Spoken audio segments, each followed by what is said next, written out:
Assalamualaikum warahmatullahi wabarakatuh. Ibu pengawas dan tamu yang kami hormati. Sesaat lagi ujian terbuka promosi doktoral akan dimulai. Namun terlebih dahulu perkenankan kami untuk membacakan tata tertib ujian terbuka promosi doktoral. Tata tertib ujian terbuka promosi doktoral program doktor hukum program pasca sarjana Fakultas Hukum Universitas Islam Indonesia atas nama Zainul SHMSI hari Sabtu 28 April 2018. Yang pertama, acara akan dimulai pada pukul 10 waktu Indonesia Barat. Kedua, pintu utama ruang sidang ditutup pada saat ketua sidang dan dewan penguji berada di dalam ruang sidang.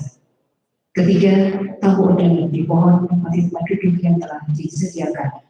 Keempat, selama acara berlangsung, tamu undangan tidak diperkenankan meninggalkan ruang sidang hingga ketua sidang resmi menutup acara ujian terbuka promosi doktor. Kelima, pada saat acara berlangsung, untuk refer tidak diperkenankan mengambil gambar atau mengoperasikan kamera. Pengambilan gambar dilaksanakan sebelum atau sudah pelaksanaan ujian terbuka promosi doktor. Karena khusus untuk wartawan media elektronik, diperkenankan mengambil gambar sesuai dengan ketentuan yang telah disepakati. Ketujuh, pada saat acara berlangsung, tidak diperkenankan mengaktifkan dari alat komunikasi berupa handphone dan lain-lain. Dan yang terakhir, kedelapan, tidak diperkenankan membawa alat.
Di beberapa Bapak yang masih berada di luar untuk mempersiapkan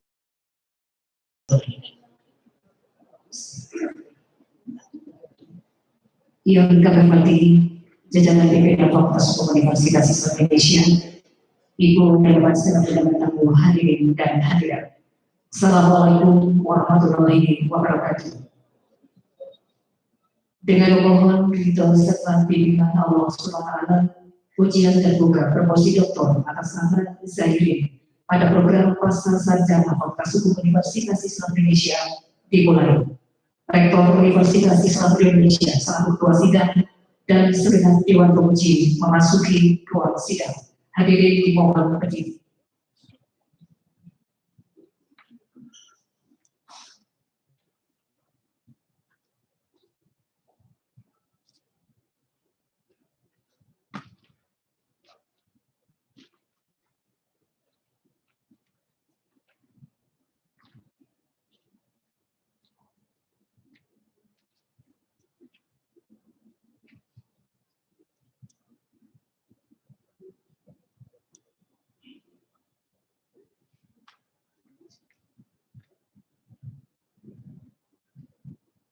Hadirin disilakan duduk kembali.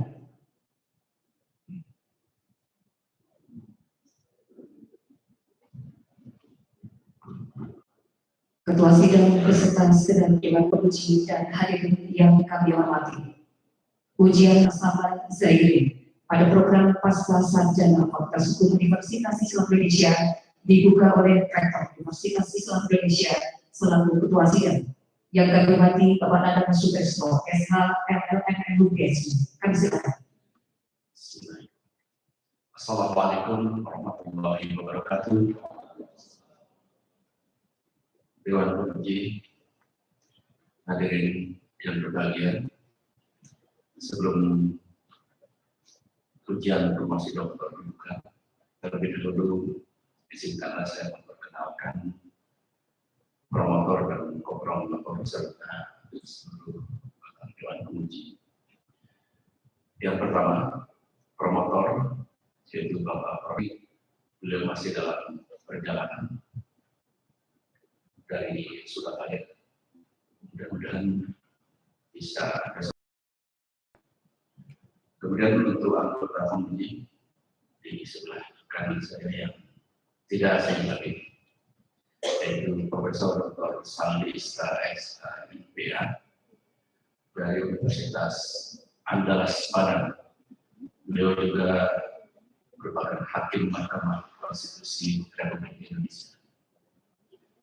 Kemudian anggota yang lain di sebelah saya, Profesor Dr. Emi Nurbaningsih SHM dari Universitas Gajah Mada. Beliau juga menjabat sebagai Kepala Badan Pembinaan Hukum Nasional atau BPKN Republik Indonesia. Selanjutnya, Profesor Dr. Nikmat Huda SHM dari Universitas Islam Indonesia. Kemudian yang berikutnya adalah Bapak Dr. Suparman Basuki SHMSI dari Universitas Islam Indonesia. Dan semestinya pada ujian terbuka perkenalan promotor dan promotor serta seluruh anggota Dewan Penguji. Bapak Ibu yang saya mengucapkan ujian terbuka promosi doktor atas nama Zairi pada program Pasca Sarjana Fakultas Hukum Universitas Islam Indonesia saya nyatakan resmi dibuka. Promovius dan pendamping memasuki ruang sidang.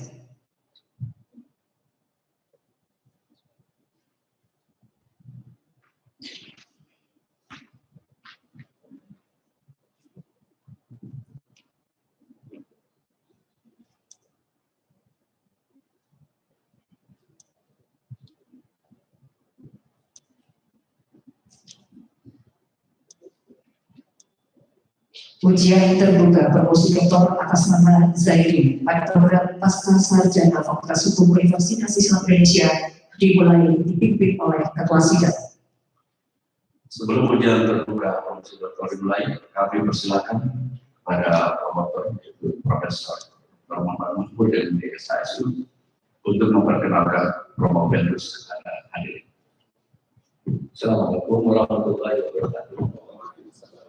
Bapak Rektor Senat, para pimpinan terhormat serta para tamu undangan di dan para dosen dan kolega-kolega Pak Zairi, terutama juga kepada para keluarga bahwa Saudara Zairi atau biasa dipanggil dengan nama lengkap sebagai Zairi Harhab, lahir di Rantau Prapat 3 Oktober 1963, lulus dari SD Negeri Rantau Prapat 3 tahun 75.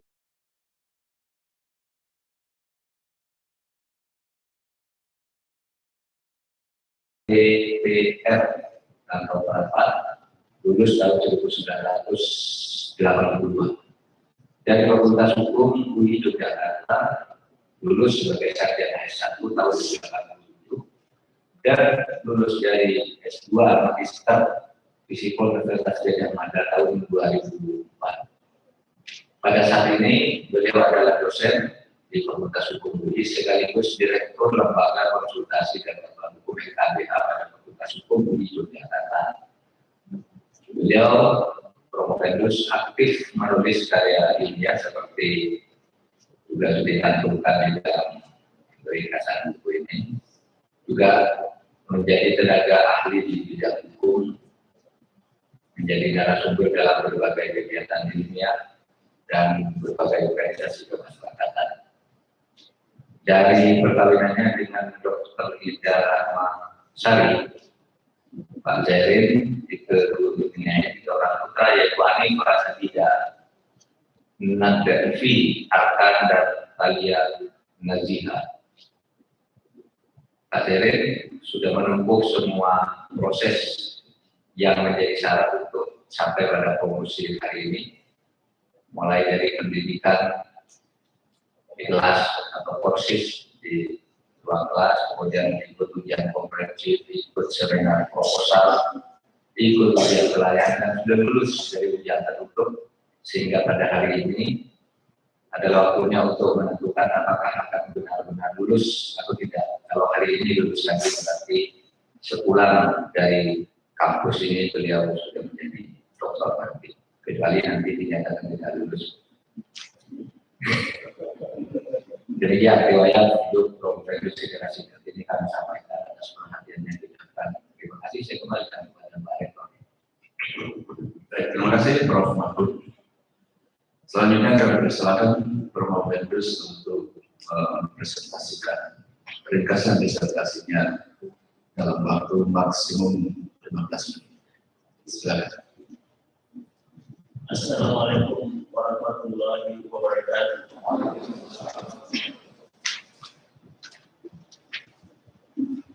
Alhamdulillahirabbil alamin. Wassalatu wassalamu ala asyrofil anbiya'i wal mursalin wa ala alihi wa sahbihi ajmain. Asyhadu an la ilaha illallah wahdahu la syarika lah wa asyhadu anna Muhammadan abduhu wa rasuluh.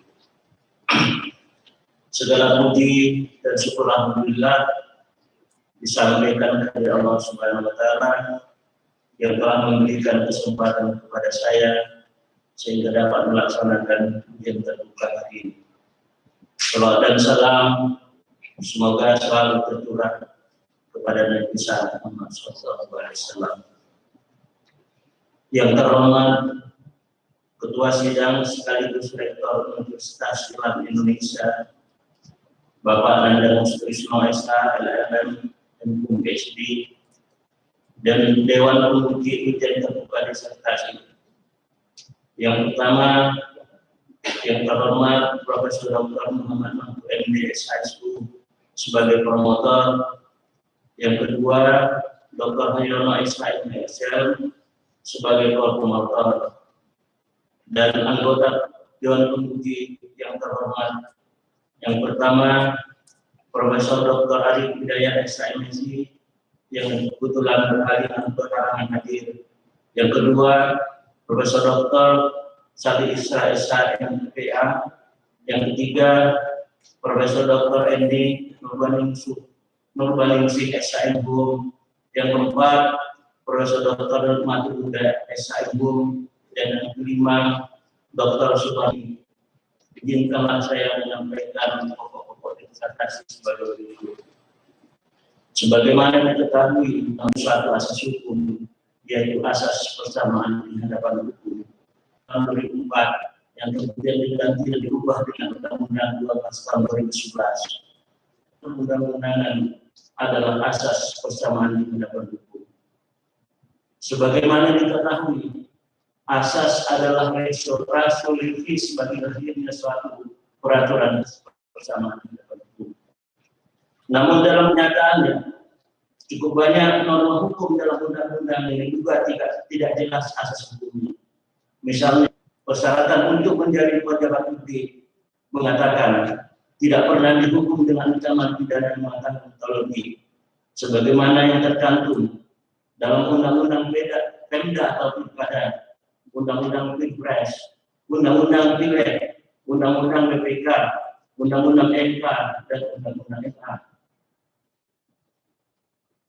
Oleh karena itu, persyaratan itu diuji konstitusionalitasnya ke Mahkamah Konstitusi selama 3 kali, yaitu melalui perkara nomor 14/17 tahun 2007. Tidak puas dengan putusan MK tersebut, kemudian norma hukum itu diuji lagi melalui perkara nomor 4 tahun 2009. Kemudian tidak puas lagi dengan putusan MK tersebut, maka norma hukum itu diuji lagi melalui perkara nomor 42 tahun 2015. Berdasarkan uraian tersebut di atas, permasalahan yang diangkat dalam disertasi ini adalah sebagai berikut. Pertama, bagaimanakah penerapan asas persamaan di hadapan hukum dalam pembentukan undang-undang di DPR, khususnya bagi mantan narapidana dapat menjadi calon pejabat publik. Yang kedua, bagaimanakah penerapan asas persamaan di hadapan hukum dalam pengujian undang-undang DMK, khususnya bagi mantan narapidana untuk menjadi calon pejabat publik. Yang ketiga, mengapa MK merubah putusannya? Kajian teori. Yang pertama adalah teori tentang keadilan. Sebagaimana yang dikemukakan oleh Roh, Murtada Mutahari, Muhammad Hussein Hekal, dan Majid Kaduri mengatakan bahwa salah satu prinsip keadilan adalah setiap orang mempunyai hak yang sama. Prinsip pembedaan different principle hanya diberlakukan sepanjang dapat melindungi bahkan memperbaiki posisi mereka yang kurang beruntung di masyarakat. Yang kedua, teori tujuan pemidanaan. Sebagaimana yang dikemukakan oleh Mimadi dan Badan Nawa'idin, mengatakan bahwa teori tujuan pembinaan dapat dibagi dalam dua kelompok, yaitu kelompok absolut dan kelompok teori relatif. Walaupun kedua teori itu banyak perbedaannya, namun mempunyai banyak kesamaan, yaitu seseorang yang telah selesai menjalani pidana berarti ia telah lunas membayar kejahatan yang telah pernah dilakukannya.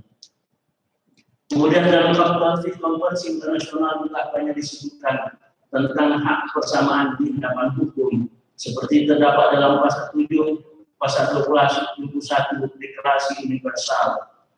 Kemudian pasal 25 ICCPR.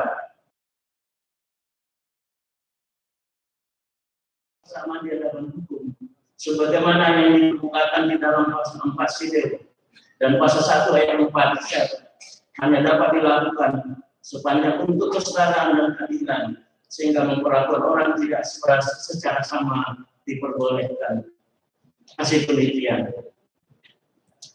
dapat menjadi cara penting. Beberapa dalam pembentukan undang-undang DPR belum diterapkan sebagaimana mestinya. Itu dalam kurun waktu yang hampir bersamaan. Undang-Undang 32 tahun 2004, Undang-Undang Pemda, tidak ada standar yang jelas tentang penerapan asas persamaan di hadapan hukum.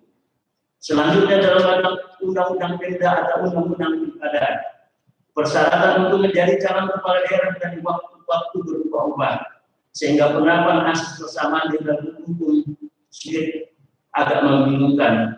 Misalnya, Undang-Undang Nomor 5 Tahun 74 tidak ada persyaratan itu.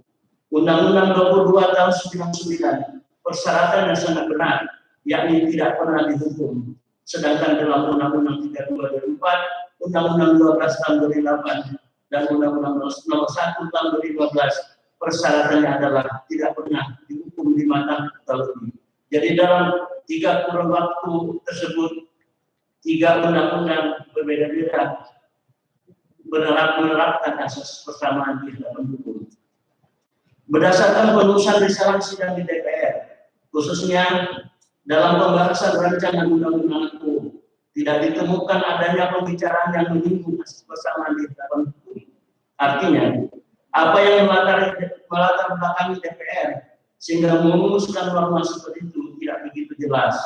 Memang ada disinggung bahwa hukuman dengan ancaman 5 tahun termasuk kejahatan berat, sehingga secara moral tidak layak sebagai pejabat publik. Tetapi pertanyaannya kemudian adalah, apa yang menjadi ukuran atau standar moral itu ternyata tidak dapat ditelusuri dari salah sidang DPR. Menyangkut pertanyaan yang kedua, bagaimanakah penerapan asas persamaan di hadapan hukum dalam pengujian undang-undang PMK, khususnya hak mantan narapidana untuk menjadi pejabat publik? Perkara nomor 14/17/2007, MK dalam putusan yang menyatakan kondisi konstitusional sepanjang persyaratan aku tidak mencakup tindak pidana yang timbul karena kurva lebis dan kejahatan politik. Kemudian perkara nomor 4 tahun 2009, MK dalam putusan yang menyatakan kondisional unkondisional sepanjang pertama berlaku bukan untuk jabatan publik yang dipilih. Yang kedua, berlaku terbatas jangka waktu 5 tahun setelah selesai menjalani hukuman. Ketiga, jujur dan terbuka mengenai latar belakang dirinya sebagai mantan narapidana.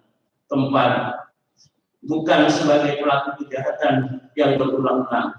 Selanjutnya, dalam perkara nomor 22 tahun 2015, khususnya menyangkut calon kepala daerah, MK dalam putusannya menyatakan persyaratan aku bertentangan dengan Undang-Undang 5 secara bersyarat sepanjang tidak dimaknai dikecuali dijadikan bagi mantan narapidana yang secara terbuka dan jujur mengungkapkan kepada publik bahwa yang bersangkutan mantan terpidana.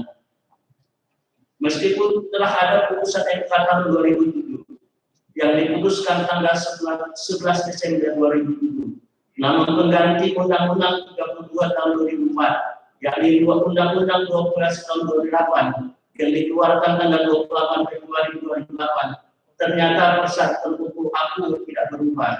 Artinya, pembentuk undang-undang menghidupkan kembali norma hukum yang telah diubah oleh MK. Begitu juga putusan MK tahun 2009 yang telah membatalkan persyaratan aku yang diputuskan tanggal 24 Maret 2009, namun undang-undang penggantinya yakni Undang-Undang Nomor 1 Tahun 2015 yang diundangkan tanggal 2 Februari 2015 masih menghidupkan kembali norma hukum yang telah dibahas tersebut. Kemudian Undang-Undang Nomor 1 Tahun 2015 diganti dengan Undang-Undang Nomor 8 Tahun 2015. Persyaratannya tidak berubah, hanya dalam penjelasan yang menyesuaikan dengan putusan MK tahun 2009. Artinya, persyaratan untuk menjadi kepala daerah dalam Undang-Undang Nomor 8 2015 diuji kembali. MK melalui putusan tahun 2015 mengatakan dikecualikan terhadap mantan terpidana yang dengan jujur dan terbuka mengumumkan kepada publik bahwa ia mantan narapidana. Namun Undang-Undang 10 tahun 2016 menggantikan Undang-Undang Nomor 8 tahun 2015 tidak mengubah norma tersebut. Bahkan dalam penjelasannya ada tambahan norma hukum yakni tidak berlaku bagi mantan terpidana bandar narkoba dan pelecehan seksual terhadap anak. Padahal putusan MK sama sekali tidak menyebutkan hal itu. Sebagaimana diketahui bahwa setiap ada undang-undang yang baru pasti diumumkan dalam lembaran negara. Hal ini membawa konsekuensi hukum bahwa putusan MK yang dimuat dalam berita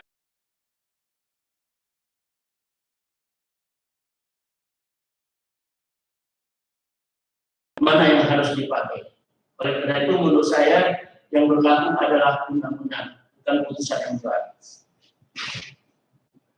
Putusan MK nomor 5 tahun 2005 dan putusan MK nomor 11 tahun 2005 menyebutkan bahwa penjelasan tidak boleh memuat norma hukum tersembunyi atau norma hukum baru. Undang-Undang Nomor 8 tahun 2015 dan Undang-Undang Nomor 10 tahun 2016 dalam penjelasan yang sangat jelas memuat norma hukum baru sehingga tidak sejalan dengan putusan MK tersebut. Menyangkut pertanyaan yang ketiga, mengapa MK mengubah putusannya? Putusan MK nomor 14/17/2007 tidak membedakan pejabat publik yang dipilih dan diangkat. Oleh karena itu, sangat potensial menimbulkan ketidakadilan, apalagi dalam pemilihan umum yang demokratis. Rakyat dapat memilih secara cerdas dalam menentukan pilihannya. Oleh karena itu, putusan MK nomor 4 tahun 2009 memperbaiki putusan sebelumnya, yakni tidak hanya dikecualikan bagi mantan terpidana kolektif kejahatan politik saja, tetapi bersifat umum, yakni yang pertama, sebagaimana yang pernah saya katakan di atas tadi. Putusan MK nomor 4 tahun 2009 diperbaiki oleh putusan MK nomor 42 tahun 2015 karena seseorang yang telah selesai menjalani hukuman pada dasarnya adalah orang yang mampu beradaptasi, sehingga tidak perlu ada tambahan hukuman lagi. Apalagi telah secara jujur dan terbuka menyampaikan kepada publik bahwa ia mantan terpidana. Oleh karena itu, dalam putusan 42 dikatakan bahwa mantan terpidana dapat mencalonkan diri sebagai kepala daerah begitu dia selesai menjalani hukumannya. Yang penting dia telah secara jujur dan terbuka mengumumkan kepada publik bahwa ia mantan terpidana. Dari hal-hal tersebut di atas dapat ditarik kesimpulan dan saran-saran sebagai berikut. Yang pertama, walaupun putusan MK bersifat final and binding, namun pembentuk undang-undang dalam membentuk undang-undang tidak terikat oleh putusan MK. Pembentuk undang-undang dapat menghidupkan kembali pasal atau ayat yang telah diubah oleh MK. Yang kedua, demikian pula halnya dengan MK. Walaupun putusannya bersifat final and binding, MK juga tidak terikat dengan putusan itu. MK dapat saja sewaktu-waktu mengubah putusannya itu.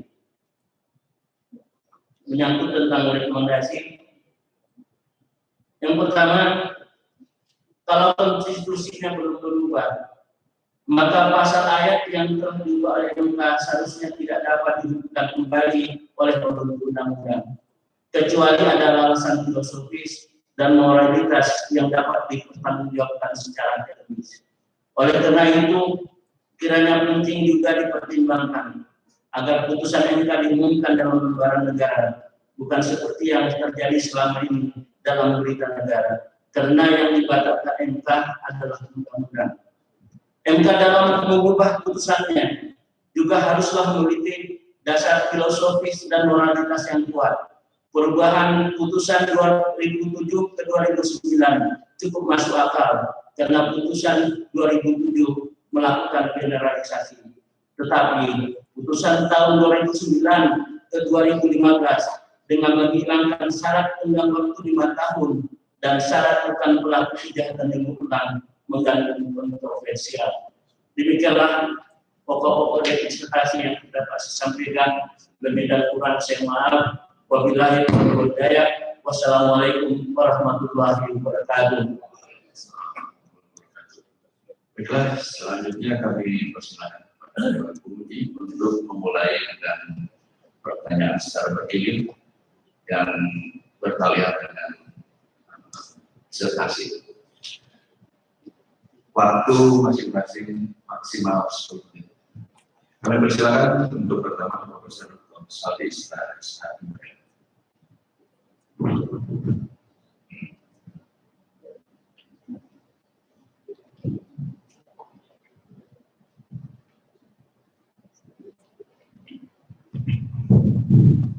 Terima kasih Ketua Sidang.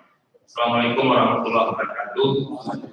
Selamat pagi untuk kita semua dan selamat untuk Pak Zairin. Tapi sebelum saya melanjutkan pertanyaan, saya harus dapat klarifikasi dulu dari Promovens agar nanti tidak terjadi kesalahan yang sifatnya error in personal. Ini yang bikin disertasi dengan yang bikin ringkasan sama atau beda orang? Betul. Ini perlu soalnya perlu ada ringkasan. Yang satu yang bikinnya Zaidin, sementara ringkasan bikinnya Zaidin ala. Nah, itu harus ada penjelasan dulu baca ini. Berapa berani mengubah nama atau membedakan antara apa yang ditulis di naskah disertasi dengan yang ditulis di ringkasan? Maaf, Prof. Kebetulan saya hanya menonton flash disk. Jadi dalam kalau tidak salah kemudian mungkin bagian pasca itu melakukan editing. Jadi saya kurang begitu paham itu, Prof. Yang benarnya yang mana kalau itu? Benar dulu apa? Aku kan kalau begitu. Ini ada hubungan. Kalau soal nama kan prinsip, nanti kadang-kadang kalau yang salah kita yang umum ini tidak ada masalah. Kalau yang salah keluarga nanti kan jadi repot gitu. Sudah ya, jadi apa namanya supaya seragam saja. Kalau mau bikin Zairin saja, kalau bikin Zairin Arahab dua-duanya. Kasih, Prof. Pertanyaan saya yang pertama, Pak Zairin. Soal persamaan di hadapan hukum itu, equality before the law itu kan sesuatu yang lazim disebut orang mana-mana. Orang hukum menyebut itu, orang peternakan, orang pertanian. Saya mau dapat penjelasan dari Promovens. Apa sih sebetulnya argumentasi dasar perlunya azas ini dalam konteks ilmu hukum dan dalam konteks penegakan hukum? Silakan.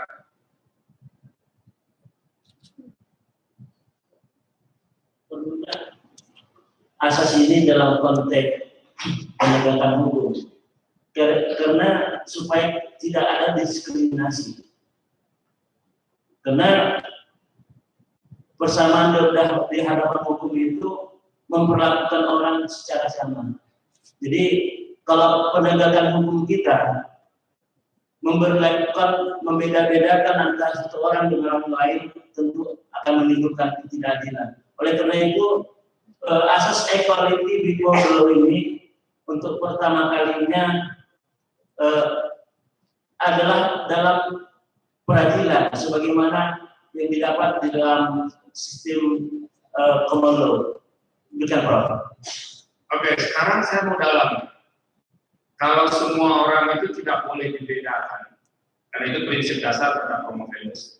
Mengapa untuk jabatan publik itu harus ada persyaratan secara hukum? Misalnya begini, orang untuk bisa menjadi presiden syaratnya warga negara Indonesia begini, dan ada beberapa syarat. Syarat itu pada akhirnya membedakan antara warga negara yang satu dengan warga negara yang lain. Kalau begitu kan tidak equal jadi. Bagaimana Anda atau promovelis menjelaskan bahwa persyaratan itu tidak menyimpang dari prinsip equality before the law? Ya, sepanjang persyaratan itu tidak bersifat permanen. Dalam kasus aku dihukum 5 tahun atau lebih, maka orang yang pernah diancam dengan hukuman 5 tahun atau lebih secara permanen dia tidak bisa lagi menjadi pejabat publik. Tapi kalau misalnya persyaratan itu menyangkut usia, pada akhirnya dia misalnya usianya adalah 45 tahun, dia baru 35 tahun. Pada akhirnya dia juga akan sampai kepada usia itu. Jadi persoalannya sepanjang syarat-syarat itu tidak bersifat permanen, saya kira itu tidak bersifat diskriminasi. Kalau soal presidensial threshold menurut promovelis permanen atau tidak? Tidak permanen, Prof. Karena pada pemilu yang akan datang bisa saja itu menjadi tantangan bagi partai politik untuk bekerja keras untuk dapat suara itu. Tapi kalau yang 5 tahun tadi itu seumur hidup dia sudah tidak bisa lagi mencalonkan diri sebagai pejabat publik. Nah, kalau gitu sekarang saya mau tanya, dalam hukum itu soal equality before the law itu kan ada prinsip pembedaan, ada prinsip pembatasan. Nah, kira-kira apa yang membedakan di antara kedua prinsip itu terokong dalam prinsip equality before the law? Menurut saya, sepanjang itu bisa meningkatkan posisinya dari posisi yang sekarang ini, saya kira prinsip pembedaan itu tidak apa-apa, Prof. Misalnya ya, disabilitas, dia harus didiskriminasi. Kalau tidak didiskriminasi, maka dia tidak akan bisa mendapatkan haknya secara layak. Ya, kalau begitu untuk pemberian keistimewaan pada penyandang disabilitas itu prinsip pembedaan atau prinsip pembatasan?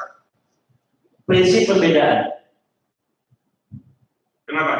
Karena dibedakan antara orang yang dalam tanda petik normal, orang yang disabilitas. Misalnya mengenai tangga naik.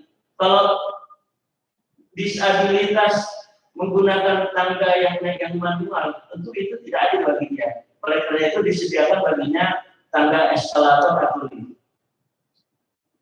Oke, saya tertarik ya dengan beberapa penjelasan saudara begitu mendalami beberapa putusan Mahkamah Konstitusi. Jadi ada putusan di eranya Pak Cimli yang disebut, ada putusan di eranya Pak Mahfud, ada putusan di eranya sebelumnya. Saya minta saudara ini agak lebih bisa menjelaskan perbedaan prinsip cara pandang hakim di periodenya promotor saudara Profesor Mahfud dengan Profesor Cimli ataupun periode setelahnya terkait dengan penerapan prinsip equality before the law. Menurut saudara di periode mana yang paling bagus? Menurut saya di periode 2009, Prof. Karena 2007 itu melakukan federalisasi. Tidak membedakan antara pejabat publik yang diangkat dan dipilih. Sementara untuk periode tahun 2009 itu jelas sekali parameternya. Artinya boleh saja seorang mantan terpidana itu menjadi pejabat publik sepanjang memenuhi kriteria-kriteria itu. Nah, menurut saya memang yang mohon sebelumnya periode 2015 ini kurang baik. Karena dikatakan di dalam putusan itu bahwa putusan MK tahun 2009 itu tidak bersifat kumulatif. Padahal di dalam peraturan KPU itu jelas disebutkan itu bersifat kumulatif. Bahkan sudah ada korbannya. Korban yang saya tahu persis adalah seorang calon DPRD dari kota Yogyakarta. Tidak bisa memenuhi persyaratan tersebut karena dia kurang berapa hari lagi 5 tahun. Nah, menurut putusan MK tahun 2015 bahwa persyaratan sebagaimana yang tersebut dalam putusan 2009 itu tidak bersifat kumulatif. Nah, kalau tidak bersifat kumulatif, bagaimana dengan peraturan KPU tersebut? Itu yang pertama. Yang kedua, menghilangkan tenggang waktu 5 tahun dan bukan narapidana yang berulang-ulang. Saya kira itu kurang begitu bijak. Karena kalau mantan terpidana itu sudah berulang-ulang, saya kira kredibilitasnya sudah patut disanksikan. Demikian Prof. Ini jangan-jangan saudara menjawab karena ada sama presiden. Iya, emang takut dihukum tidak lulus juga. Saya berani menanyakan karena yang diceritakan itu kan saya belum pernah masuk sama sekali. Jadi mau dikritik kemanapun kan tidak ada persoalan dengan saya. Oke, ini yang terakhir kepada Prof. Fendes. Di salah satu putusan Mahkamah Konstitusi tahun 2017 itu ada penegasan. Saya lupa nomornya. Dikatakan kalau ada norma di dalam undang-undang tertentu yang sudah dinyatakan inkonstitusional oleh Mahkamah Konstitusi, lalu kemudian pembentuk undang-undang menghidupkan kembali norma itu. Jadi bukan pasalnya, bisa saja ini pasalnya Undang-Undang Lama 110 dipindahkan menjadi pasal 96. Ini normanya dihidupkan kembali. Itu bisa menjadi alasan bagi mahkamah untuk mengabulkan permohonan kalau ada yang mengujinya kembali. Dan itu sudah pernah dilakukan oleh Mahkamah Konstitusi. Jadi itu warning sebetulnya untuk pembentuk undang-undang untuk tidak menghidupkan lagi norma yang sudah pernah dipatahkan. Dan itu Mahkamah Konstitusi sudah pernah menerapkan sekali. Nah, pertanyaannya, apa argumentasi dasar? Jadi ini Pak Zairin, apa argumentasi dasar bahwa hakim termasuk hakim konstitusi bisa mengoreksi putusannya ini kembali? Silakan. Saya kira kalau terdapat alasan filosofis dan moralitas yang paling tidak itu penting, maka MK bisa mengoreksi putusan sebelumnya. Tapi tentu ini sangat relatif sekali. Tapi saya kira itu harus bisa dipertanggungjawabkan secara akademik. Kalau tidak, MK akan begitu mudah mengoreksi putusannya. Seperti yang terjadi tahun 2009 ke 2015 itu. Itu tidak terdapat argumentasi yang kuat. Mengapa putusan MK itu merubah putusan tahun 2009? Bahkan menurut saya ada satu kesalahan yang tidak fatal, yakni dengan menerjemahkan putusan MK itu tahun 2009 itu tidak bersifat kumulatif. Demikian Prof. Oke, jadi yang paling penting bisa dikoreksi saja sepanjang putusan yang terakhir memiliki dasar berpikir atau dasar argumentasi yang jauh lebih kuat dibandingkan putusan sebelumnya. Satu. Yang kedua, begitu mau memperbaiki putusan sebelumnya, hakim harus menjelaskan mengapa dia sampai pada kesimpulan bahwa putusan sebelumnya itu harus diperbaiki.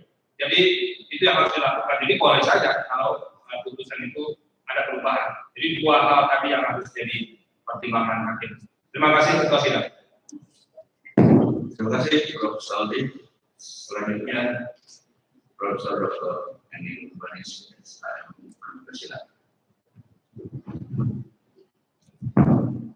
Terima kasih. Assalamualaikum warahmatullahi wabarakatuh. Gimana Pak Zairin, sudah sehat? Pengantar disertasi dan lulus nantinya. Saya minta diminum obat yang kuat saja. Alhamdulillah hari ini saya sangat kuat sekali. Jawabannya tegas, ya. Saya ingin melanjutkan Pak Zairin. Tadi sudah ditanyakan mengenai prinsip equality before the law. Bahwa kalau prinsip ini memang prinsip yang dasar diakui secara universal. Apakah sebetulnya yang dimana dengan prinsip equality before the law itu bisa kita samakan dengan equal for all, everything, and all times? Bisa nggak kita samakan demikian?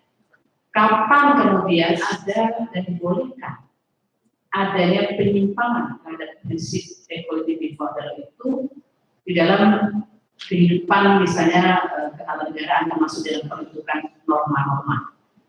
Tadi disebutkan contoh kasus adalah misalnya kasus disabilitas. Apakah itu bentuk dari diskriminasi dalam arti yang positif?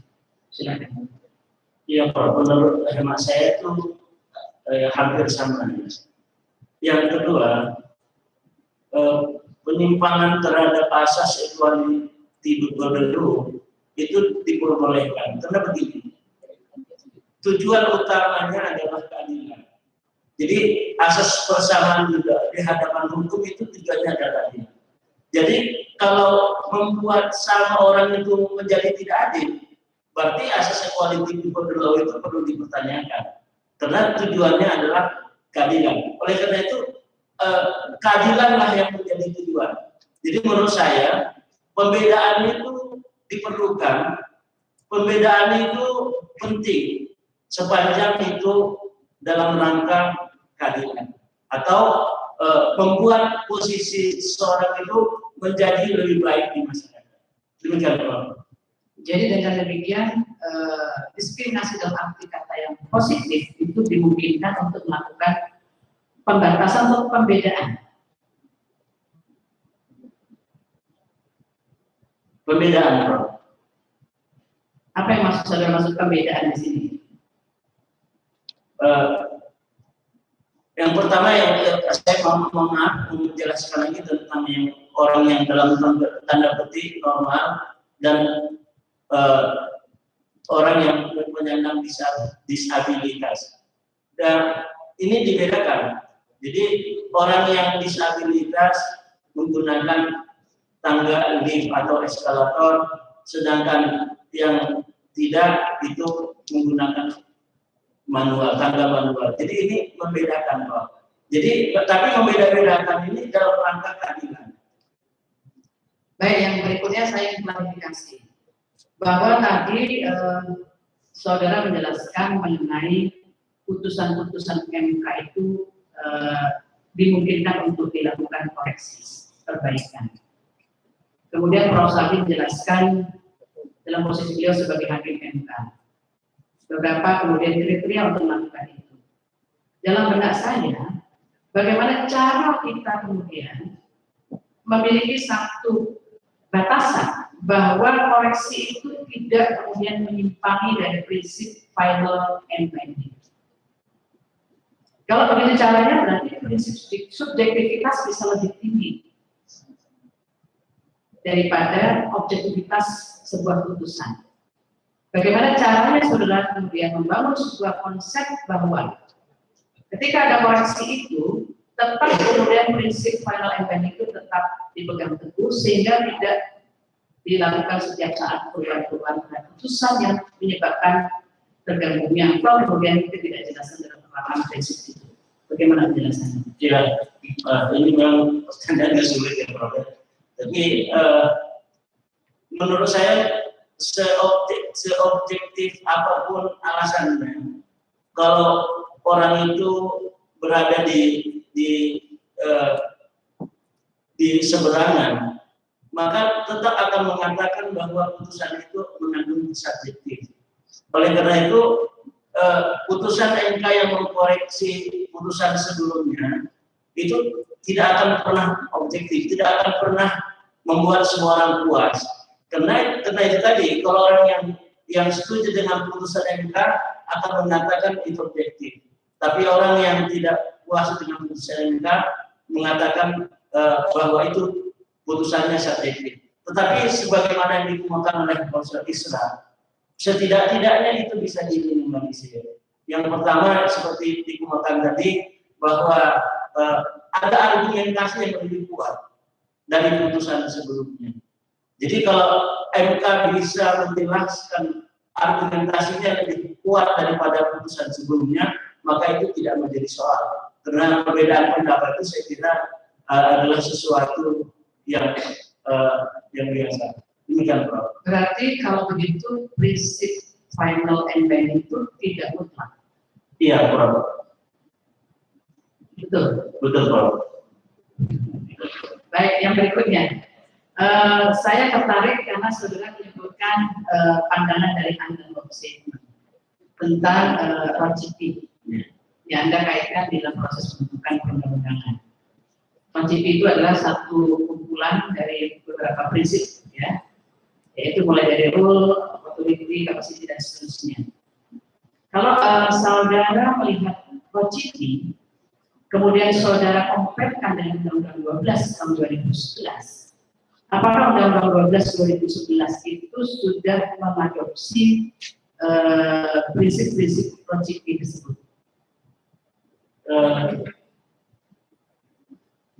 Menurut saya belum, Prof. Terutama yang terkait dengan I2. Yang pertama adalah interest, yang kedua adalah ideologi. Saya kira ini sulit sekali untuk diakomodir oleh Undang-Undang Nomor 12 Tahun 2011. Saya katakan masalah interest. Banyak orang punya kepentingan terhadap pembentukan undang-undang, termasuk si pembentuk undang-undang.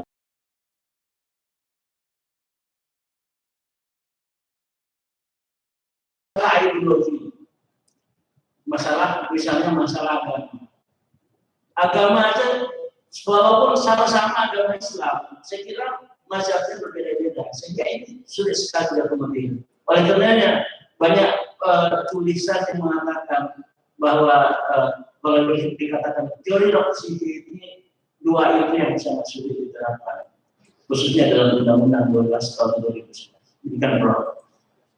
Itu ada kaitannya ketika saudara menganalisis sekian undang-undang yang terkait dengan persyaratan, ya. Karena apa? Karena kalau dilihat persyaratan mulai dari undang-undang terkait dengan pilkada, itu kan yang sudah analisis kan nampaknya hanya syarat, tetapi Anda tidak mendalami secara persis bagaimana kemudian spirit dari undang-undang itu ketika dibentuk. Kemudian saya di dalamnya proses itu terjadi. Jadi yang dikaitkan dengan ROCP itu tinggi sekali sebetulnya di dalam proses pembentukan itu. Tinggi sekali, baik itu interest, apalagi dalam sisi kemudian capacity di dalamnya, tinggi sekali. Hanya persoalannya begini, ketika saudara membaca undang-undang, membaca dan memahami undang-undang dua hal yang berbeda. Ya. Ketika kita membaca terus termasuk memahami undang-undang itu, sebetulnya perdebatan proses itu perlu juga saudara kemukakan. Kenapa kemudian pilihannya sebetulnya kumulatif? Itu kan persyaratan sebetulnya. Persyaratan tidak mungkin alternatif karena menyangkut kapasitas dan kompetensi. Kalau kapasitas kompetensi alternatif, nggak bisa dia kemudian menjadi seseorang yang apa dalam melakukan fungsi yang diemban sebagai kepala daerah atau sebagai presiden. Nah ini perdebatan di dalam ini. Saudara tidak melihat yang sudah terjadi dalam naskah risalah itu kan hanya kok tidak ada perdebatan equality before the law. Memang tidak ada. Sepanjang saya mengikuti proses juga tidak pernah diperdebatkan equality before the law. Tetapi persyaratan itu diperdebatkan sedemikian rupa, khusus menyangkut persyaratan apa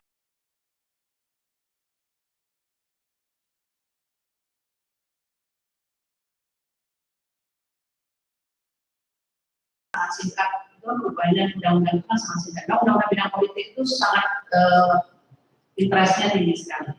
Nah, mengenai syarat itu memang kemudian dia karena persoalan victimisasinya luas, tetapi kenapa kok yang terkait dengan apakah ini bukan bentuk diskriminasi? Diskriminasi positif atau negatif ini? Ya, sebenarnya keberatan saya terhadap Undang-Undang 10 tahun 2016 karena itu dicantumkan di dalam bagian penjelasan.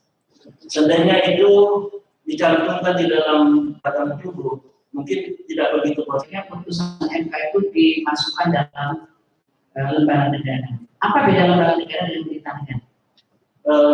Selanjutnya yang saya ketahui, Prof, kalau lembaga negara itu tempat perundang-undangan, peraturan perundang-undangan yang masuk dalam hierarki. Sedangkan berita negara itu, kalau yang menyangkut peraturan perundang-undangan, dia tempat pengumuman peraturan perundangan yang tidak masuk dalam hierarki. Oleh karena itu, saya mengusulkan putusan MK ini diumumkan dalam lembaga negara dalam persoalan teknis. Yakni undang-undang yang dibatalkan MK itu adalah undang-undang, sehingga pengumumannya lebih pas di lembaga negara daripada berita negara. Ditambah lagi, kalau dalam berita negara kan belum tentu dihapus dia.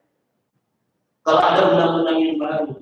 Tapi kalau di dalam lembaga negara dapat diketahui bahwa ada putusan MK yang terkait dengan ini. Demikian, Prof. Terima kasih.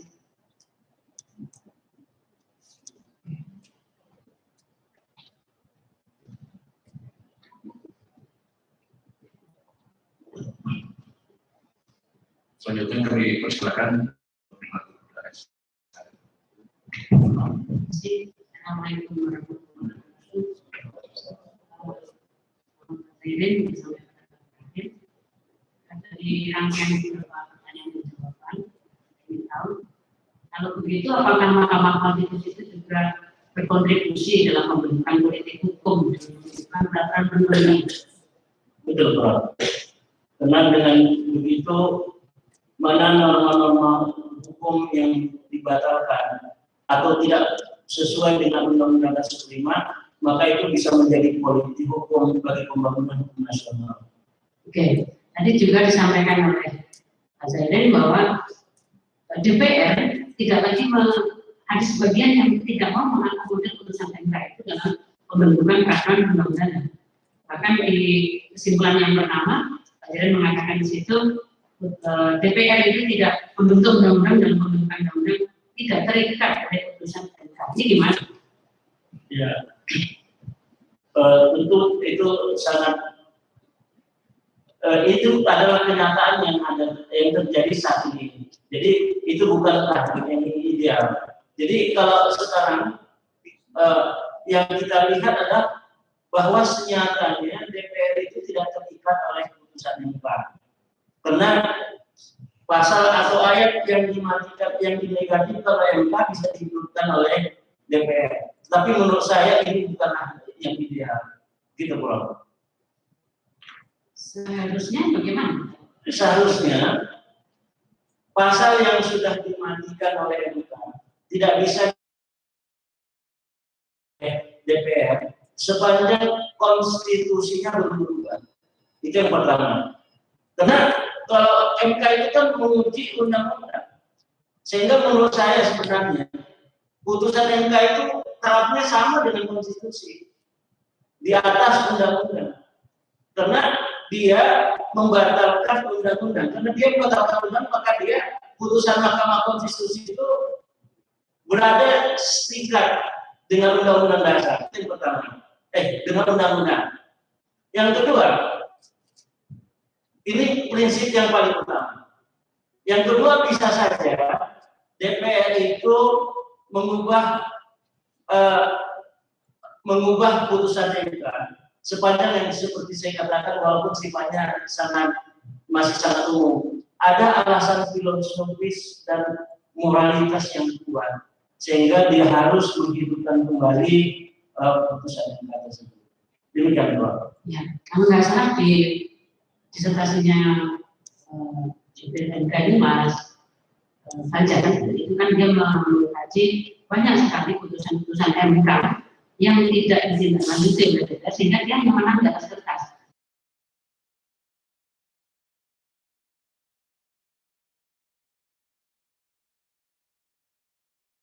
Persoalan interest, ya, persoalan kepentingan. Jadi kita tahu bahwa DPR itu syarat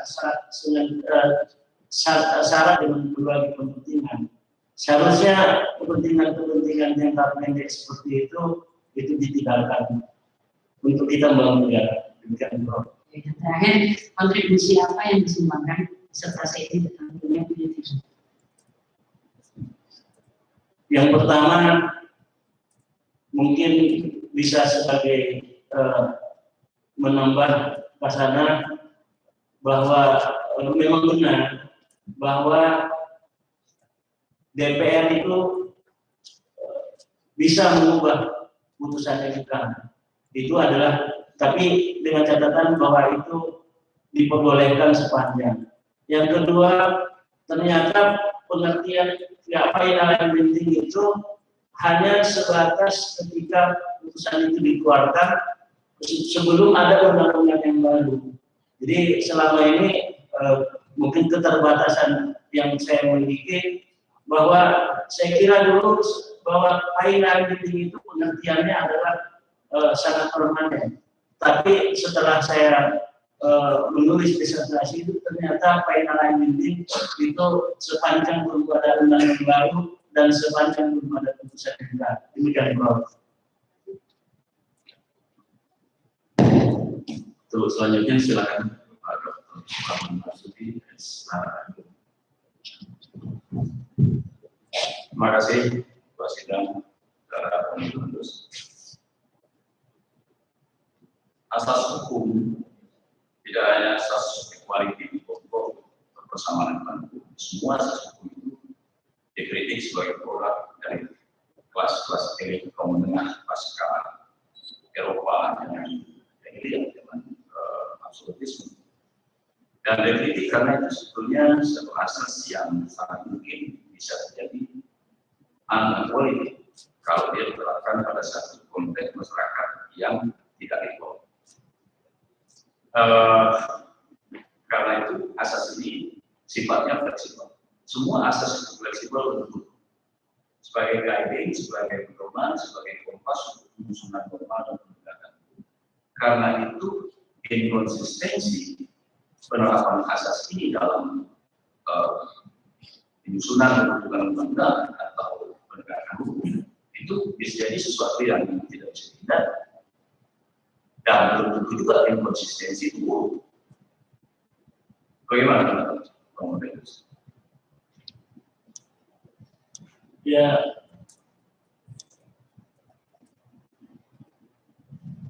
saya kira memang begitu ya. Jadi asas equality di law ini penerapannya haruslah fleksibel, tidak boleh kaku.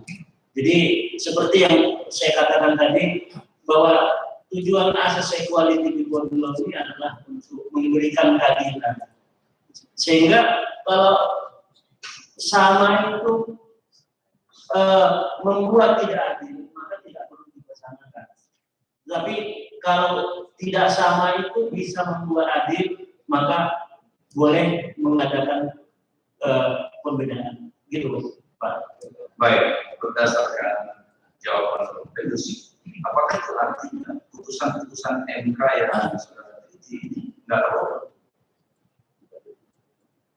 Kalau cara pandang itu kita gunakan untuk memotret putusan MK yang sudah terjadi ini, apakah artinya putusan MK ini tidak ada masalah? Inkonsistensi dalam putusan MK ini tidak ada problem?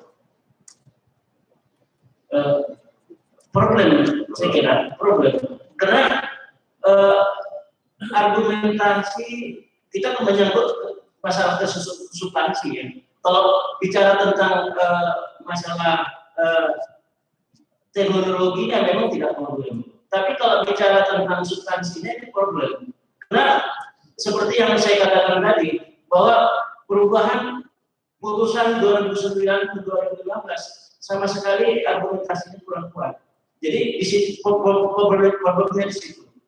Pada argumentasi putusan. Iya. Pada argumentasi putusan.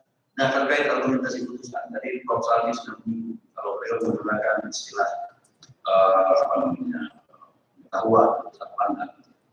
Sama seperti apakah inkonsistensi putusan MK terkait juga dengan paradigma hukum para hakim MK. Mungkin bisa digambarkan, mungkin ada yang bisa ada yang mengkoder opini di dalam putusan, sehingga bisa digambarkan kemungkinan paradigma yang ada di dalam pemikiran para hakim MK.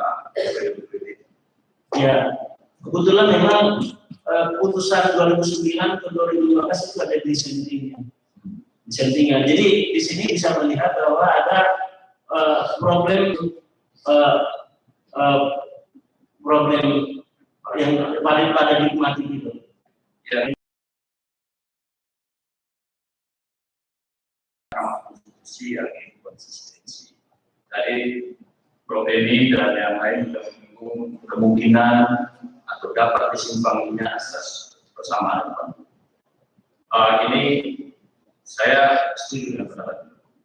Karena MK telah mengambil keputusan dalam beberapa kesempatan menyimpangi asas ini dalam rangka afirmasi untuk equal opportunity.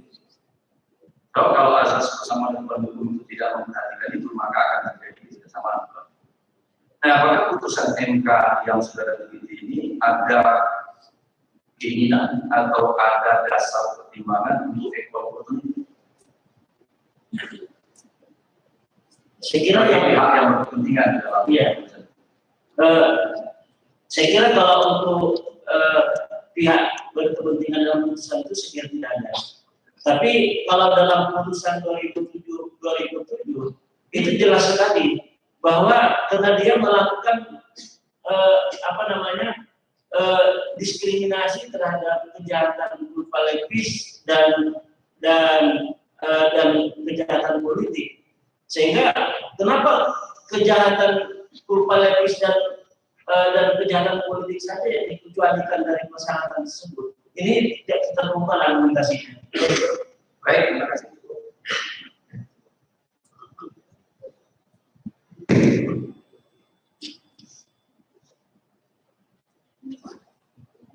Baik, seharusnya setelah Bapak Dr. Suparman Marzuki, pertanyaan akan kami serahkan kepada Dr. Harjono di ruang VIP pada hari Sucipto lewat streaming. Apakah sudah hadir?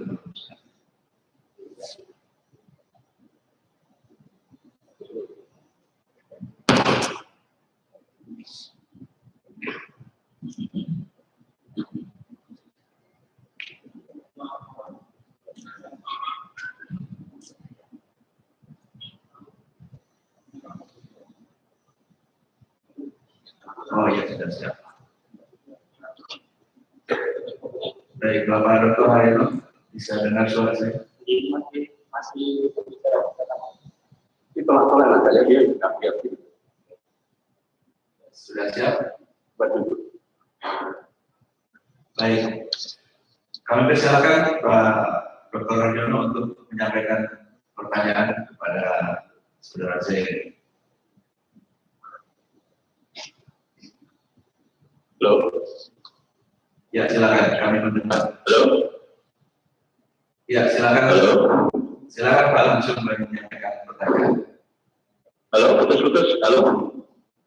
Sudah jelas Pak dari sana. Halo. Halo. Halo. Halo. Ya, dengar Pak Darin. Ya, bisa dengar. Ya, saya ajukan pertanyaan lagi. Pak Jerry itu memperkenalkan satu adagium equality before the law, ya. Halo? Ya. Nah, sudah dengar tadi ya? Sudah, Pak. Ya. Di dalam pengertian hukum ada dua persoalan. Yang pertama itu equality saja, yang kedua equality before the law. Kalau equality saja, ini berkaitan dengan itu diskriminasi. Jadi equality itu dilarang diskriminasi.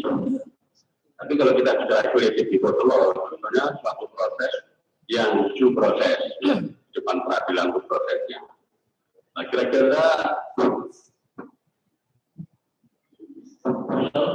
Pak Syari ini ambil yang mana ini? Saya mengambil yang karena begini, dalam perkembangannya, khususnya dalam sistem civil law, asas equality before the law itu tidak hanya menyangkut masalah peradilan, tapi juga menyangkut peraturan perundang-undangan.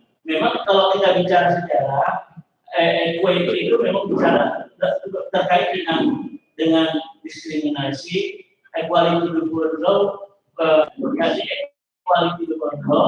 Ternyata di dalam negara kita tidak hanya menyangkut peradilan, tapi juga membentukkan peraturan undangan. Hal itu sebagaimana juga tercantum dalam Undang-Undang Nomor 12 Tahun 2011. Begitu Pak. Jadi mengkombinasikan dua hal. Betul Pak.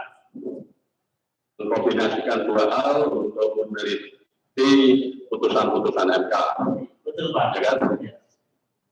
Kesimpulannya gimana pada saat mengkombinasikan dua hal itu dan melihat putusan-putusan MK?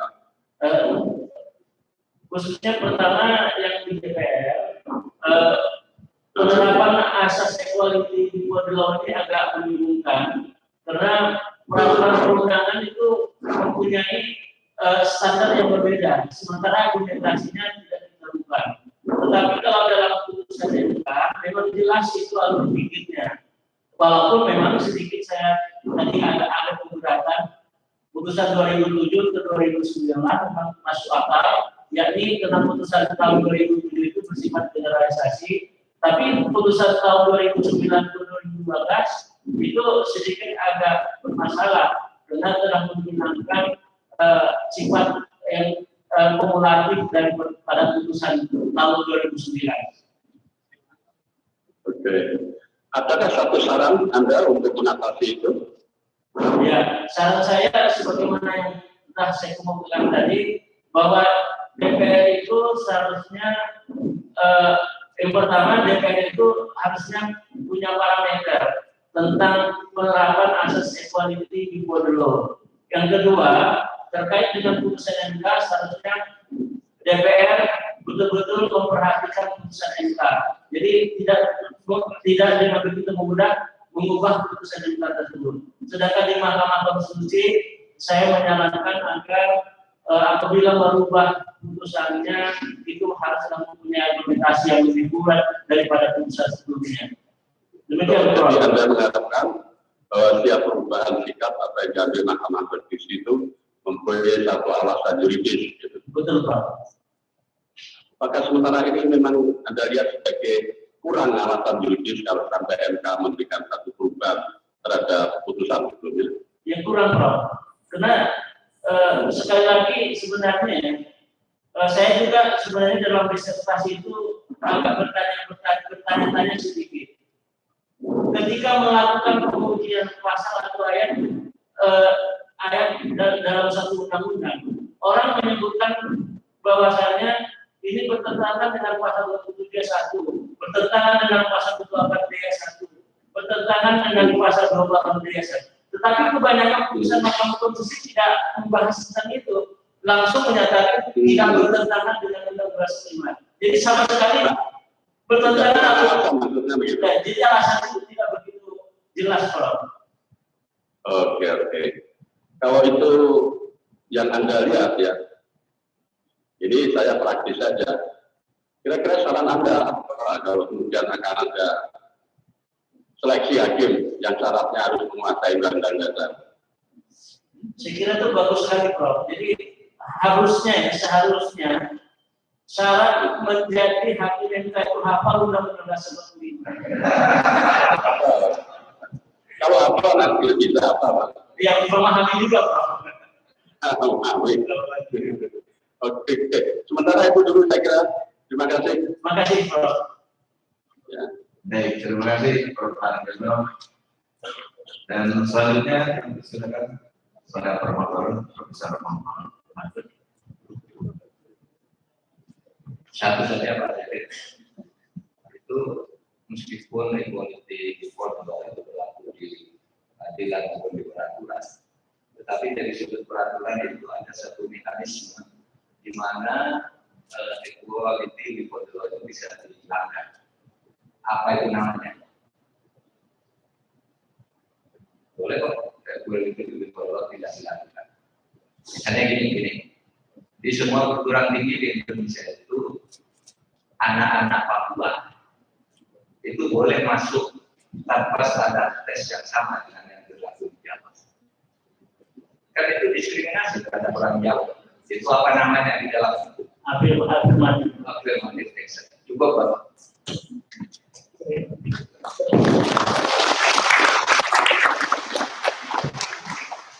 Baik, terima kasih semua penguji. Ujian terbuka promosi dokter selesai untuk memberikan waktu kepada kedua penguji dalam menentukan hasil ujian. Dengan ini ujian terbuka promosi dokter atas nama Zairin pada program Pasca Sarjana Fakultas Hukum Universitas Islam Indonesia dinyatakan ditunda. Ketua sidang dan Sekretariat Dewan Penguji Pidana dan Ruang Sidang. Hadirin dimohon berdiri.